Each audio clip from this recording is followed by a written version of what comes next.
Assalamualaikum warahmatullahi wabarakatuh.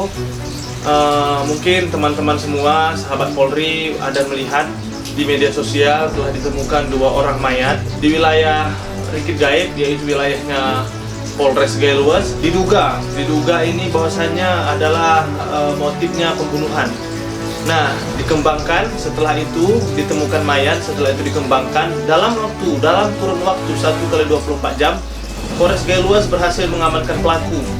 Kalau mau lihat kelengkapannya, kita saksikan penjelasan dari Bapak Kapolres Gailuas, AKBP Hirowo SIK. Baik, pada hari ini kita akan melakukan konferensi pers berkaitan dengan kasus pembunuhan yang terjadi di Rikid Gaib dengan korban 2 orang. Itu bermula pada hari Kamis tanggal 25 Desember 2025, yaitu pada pukul 11.30. Telah didapatkan informasi dari personel Polsek Rikid Gaib bahwa adanya 2 mayat di perkebunan pinus. Dari informasi itu, Kasat Reskrim Polres Gailuas beserta personil langsung ke lokasi untuk melakukan evakuasi korban dan melakukan identifikasi. Korban diketahui identitas, yaitu atas nama yang pertama Hendra, itu asal Cilacap, Jawa Tengah. Yang kedua Didi Briandi dari Jawa Tengah. Dari hasil identifikasi dan pengumpulan informasi dari masyarakat setempat, bahwa ditemukanlah bahwa pelaku berinisial KU. Dalam kurun waktu kurang lebih dari 1x24 jam, Kasat Reskrim berhasil mengamankan pelaku, yaitu pelaku berada di Medan. Setelah dilakukan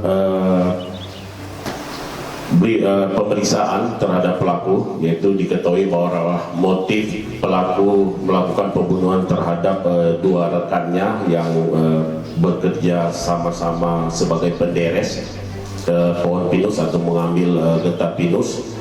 Jadi dari hasil keterangan, motifnya adalah sakit hati, yaitu di mana kejadiannya dilakukan itu pada hari Minggu tanggal 21 Desember, yaitu pukul 2 dini hari, di mana pada saat pelaku melakukan pembunuhan terhadap 2 rekannya ini, korban dalam keadaan tertidur pulas. Jadi setelah sebelumnya terjadi cekcok mulut, keributan antara pelaku pada pukul 1. Setelah itu korban tidur atas nama Hendra dan Didi. Pada saat tidur pulas, pelaku langsung membabi buta untuk melakukan pembacokan terhadap kedua korban ini.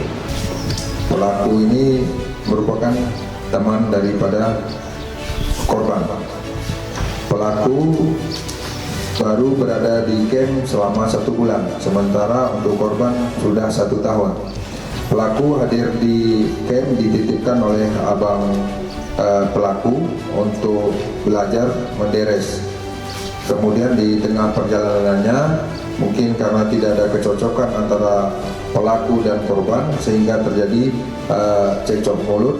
Pada puncaknya pada hari Minggu tanggal 21 Desember 2025 sekira pukul 1. Setelah terjadi cekcok mulut antara korban Hendra dan Didi, kemudian pelaku merasa sakit hati, kemudian pelaku tidak bisa tidur dan merencanakan akan menghabisi kedua korban.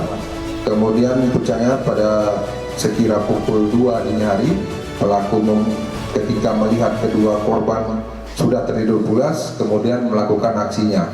Yang pertama, pelaku mengeksekusi Hendra, karena yang paling dekat dengan pelaku tidurnya adalah saudara Hendra.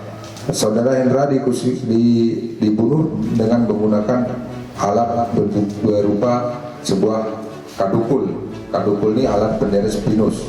Korban melakukan pembacokan di leher, di tengkuk korban sebanyak 2 kali, Kemudian ketika pelaku melakukan aksinya, saudara Didi terbangun. Pada saat saudara Didi terbangun, pelaku langsung menghantam saudara Didi dengan menggunakan kadukul di bagian dada kepala. Karena saudara Didi masih bisa berdiri, kemudian di samping saudara pelaku juga sudah ada satu bilah parang, kemudian menghantam lagi di bagian muka dan kepala dengan menggunakan satu bilah parang. Setelah melakukan aksinya, pelaku kemudian membuang jasad kedua korban. Yang pertama ditarik adalah saudara Didi, karena saudara Didi yang paling dekat dengan pintu, kemudian dibuang di semak-semak dengan cara ditarik dari bawah ketiak. Tarik dari bawah ketiak, kemudian dibuang di semak-semak. Setelah dibuang saudara Didi, selanjutnya pelaku juga menarik saudara Hendra dengan cara yang sama. Hasil pengungkapan ini adapun barang bukti yang berhasil diamankan, yaitu pertama satu bilah parang yang ada di depan rekan-rekan, terus satu bilah kadukul, satu buah HP berwarna biru, satu buah HP merek Oppo berwarna biru, sampel darah milik korban, sampel rambut milik korban, plastik bekas, percikan darah, dompet warna hitam, dan KTP atas nama korban yaitu Hendra, satu tas lepa warna coklat, dan satu buah gayung biru. Untuk pelaku atau tersangka itu dikenakan pasal 340 junto 338 KUHP pidana, yaitu dengan hukuman berat paling lama 20 tahun penjara.